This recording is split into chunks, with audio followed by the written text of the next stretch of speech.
Hello, this is Mr. Whiten for math class, and this is going to be a little video going over a few basic arithmetic kind of concepts, things we really should be able to do without a calculator just to get through. And these concepts will actually help you at certain times in algebra, algebra 2, pretty much any math class.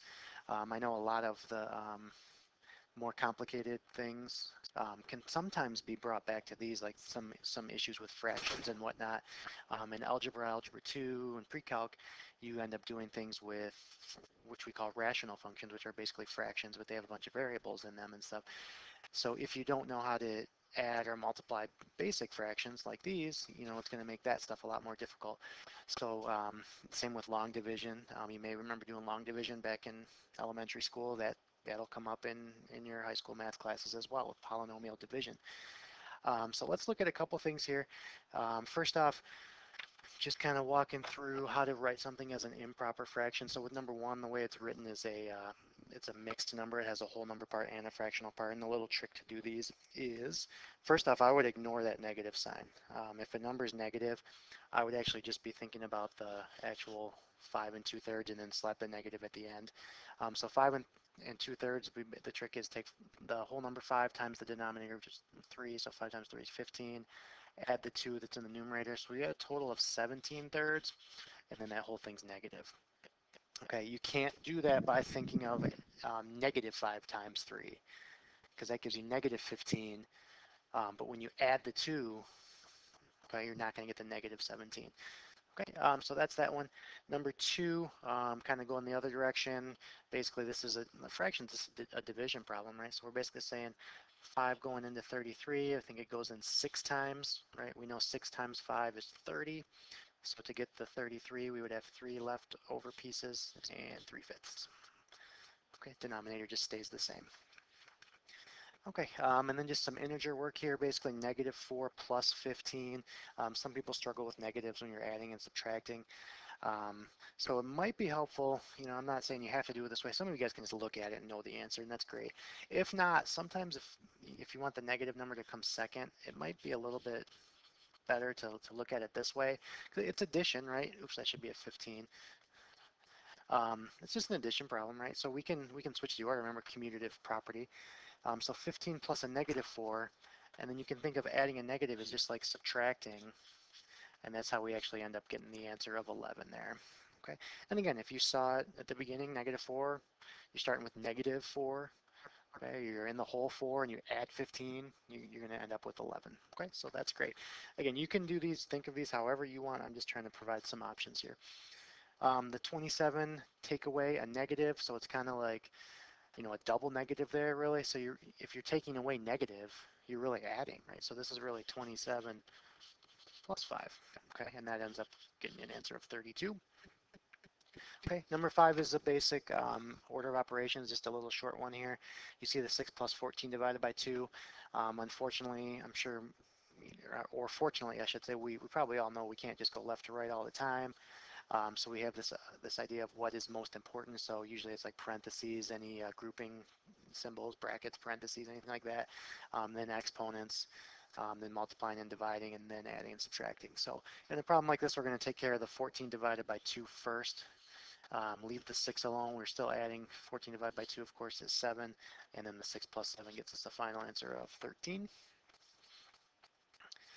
Okay, adding fractions for number 6. These are nice because they have a common denominator. We're adding the same size pieces. So we are allowed to simply just add the numerators, the 6 plus 3, and then the denominator is going to stay the same. Okay, it's not going to become 18. So be careful there. It's just 9/9. And of course, we would reduce that into simplest term, which is just 1. Okay, a division problem.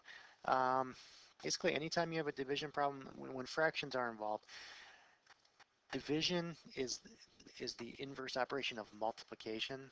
So the easiest way I think to do this is think about taking the first term, leaving it alone. Instead of making it a division, we're going to make it a multiply, but we're going to do a reciprocal here. Okay, just kind of like multiplying is kind of like the reciprocal of dividing, basically. So if we do the reciprocal of the second one, and the reason this is going to be nice is because multiplying fractions is done exactly how we would hope you're just going to multiply straight across. 3 times 6 is 18. 4 times 7 is going to be 28. Okay, and I notice those are both divisible by 2. So we're going to reduce them, right? They're even numbers, so if we divide by 2 and divide top and bottom by 2, we're going to get a nice reduced answer of 9/14. Okay, and some of you may notice before we even did the multiplication, we could have done some reducing here, divide by 2 at that step, and it would have taken us right to the 9/14 in one shorter step.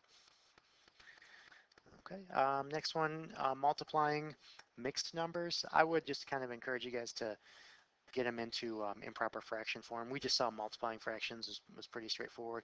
So what I would do, I'd take this 3 1/2 and change that into 7/2. And then the 1 1/7 is going to be 8/7. Okay, kind of like we did in number 1, change a mixed number into an improper fraction. And this time I'm going to go ahead and do the reducing now. So it's basically up to you. Do you want to reduce later or do you want to reduce now? So I'm going to do reducing the 8 and the 2. I can divide both of those by 2. And then actually the 7 and the 7 can reduce as well. We'd end up just getting 4/1. If you didn't reduce everything, it looks like we'd have, what, 56/14. And then you'd have to reduce that and see that also equals 4. Okay, so again, this is just meant to be a refresher. Number 9, adding fractions, different size pieces, different denominators. A couple different ways to do this. We need to get these on the same scale. I want this to look like number 6. Okay, I want to have the same denominators here. Like number 6 did, so I can just add them. So since we don't have that, we have to do a little manipulating, and this would be for an addition or a subtraction problem. So 2 things you can do. You can start thinking, based on these 2 numbers, what is their least common multiple? Okay, so I just kind of walk through 15, 30, okay, and 10 also goes into 30. So that's going to be the easiest way to do it. I'm going to rewrite both of these out of 30. Okay, and I'll show you another option in a second that will always work. Sometimes it's not easy to find the least common multiple. But then what we need to do is figure out, how did I go from, let's look at this term on the left. It was over 15, now it needs to be over 30. Right, so basically that 15 had to get multiplied by 2, so I'm going to need to do that to the numerator. Okay, so 4/30. Isn't 4/30 the same as the original 2/15? Okay, it's just written differently. Same thing with the other term on the right, the 7/10. It's now something over 30, so that 10 got multiplied by 3, so that 7 needs to get multiplied by 3. And 21/30 is identical, or it's equal to 7/10, but doing it this way allows us now to add the numerators. Okay, 4 plus 21 is 25. They had a common denominator of 30, so that's good. And then we'll just do a little reducing there, divide them each by 5, and we'll get 5/6. Okay. The other option I was talking about for a problem like that, instead of using 30, let's say you didn't recognize 30, you could always multiply the 15 by 10 and use 150 as a common denominator. Get them both over 150, then you'll end up having to do some reducing later. Okay, but it's not a big deal. Sometimes it's not as easy to see what it should be. Okay, number 10, another little order of operations type problem. We have grouping up here, so this -4 minus 3 is actually equal to -7. Okay, -4, take away 3 more. So we really have 2 times -7. Let's just kind of show some steps here, over 7. So now the numerator is kind of its own little problem. It's -14/7, which is actually just -2. Okay. You will also be expected to know some of the smaller numbers to second, third power, that kind of thing. So 2 to the second power, 2 times 2 is 4.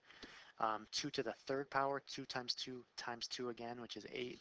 And then 4 times 8 is 32. Okay.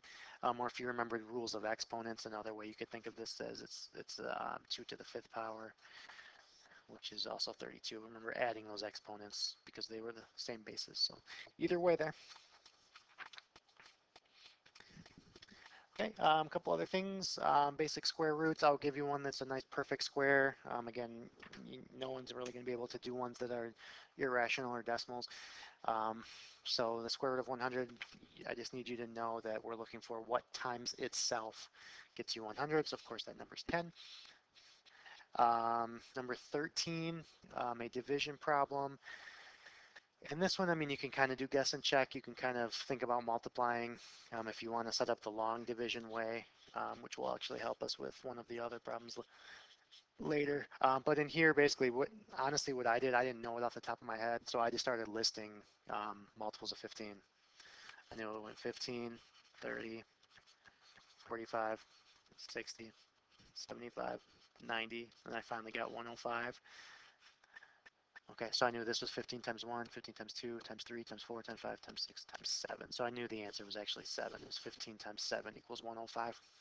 Okay. All right, now some decimal stuff. Stuff you probably haven't seen for a while. A subtraction problem with decimals. What I find, if you have to do this by hand or whatever, I find writing them both with equal number of place values, so putting a 0 at the end of that 7.5 can be helpful. Just so everything kind of lines up. And then we're going to go back to our days of borrowing, which again, you probably haven't done for a long time. And we need to do that because we have a 0 minus 1, and the bottom number is bigger than the top.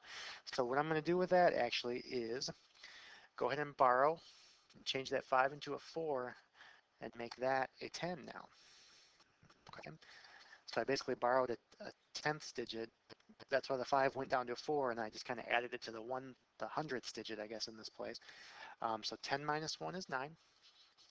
Okay, now I have a problem again because I have 4 minus 9. Same thing, it's a bigger number on the bottom. So I'm going to borrow from here, make that a 6, and make that a 14. So 14 minus 9 is 5. And then finally the 6 minus 1 is 5. Okay, so that should be our final answer, 5.59.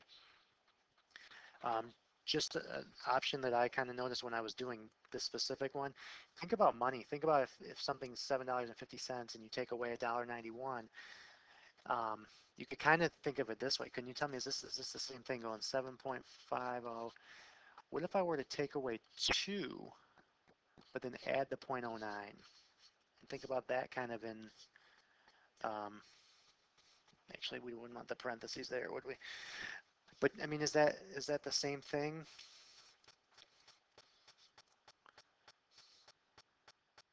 Right? I mean, taking away 2, like if that were a 2, but then I added the 9 cents back kind of thing. And you can kind of see the 7.5 minus 2 would get you 5.5.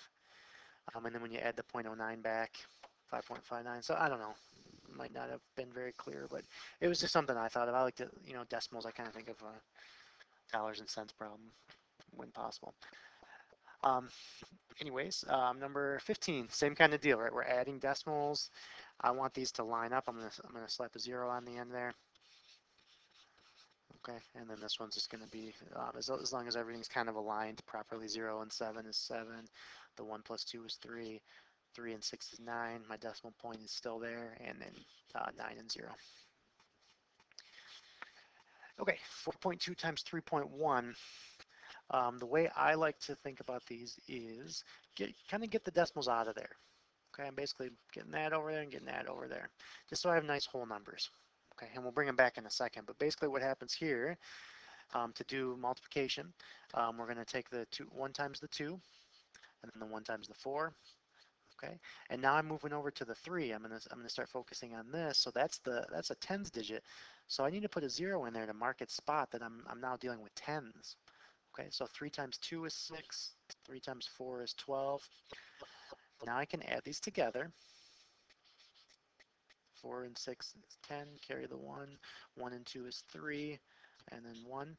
And now what we need to do is, think about, do you think 4 point something times 3 point something is going to be 1300? Okay, now I know 4 times 3 is 12, so we have a little bigger, so it seems like this should be 13.02, and it is, and the trick to remember how to figure that out is we move the decimal points once, twice to the right, so we're going to actually have to move it back. So from here, it's going to go 1, 2, So it's actually going to be right there. So our answer is 13.02. And again, kind of reason it in your head. It's about 4 times 2, a little bigger than 4 times 2. So it should be, 13 sounds reasonable to me. Okay, number 17 should be pretty straightforward. Positive divided by a negative is going to give us a negative answer. Number 18, long division. Okay, again, we do this in Algebra 2, pre-calc, all that stuff. We do it with big variables and polynomials and stuff, so we need to remember the steps. So what I would do is think about outside 4 going into the first number. 4 going into 6 goes in once. Okay, and then we go 1 times 4 is 4, and we subtract. 6 minus 4 is 2. Bring down that 5. Okay, how many times does 4 go into 25? Okay, 6 times. Because 6 times 4 is 24, and we subtract. Bring down the 2. And 4 goes into 12 3 times. Okay, so we get a final answer of 163. Okay, 19 minus 28, again, it's a number minus something bigger than it, so we're going to get a negative answer. And the difference of the two numbers is 9, so we're actually going to get a negative 9. Okay, again, think about it. You're starting out with 19. You're taking away more than you started with. You're going to end up negative. And then just kind of do the subtraction problem. 28 minus 19 is 9. Okay, and number 20, pretty straightforward subtraction problem there. Okay, 15. All right, so hopefully that helped. Again, focus on the process and the steps, especially the long division and some of the fractional stuff, because it will be showing up in much more complicated situations.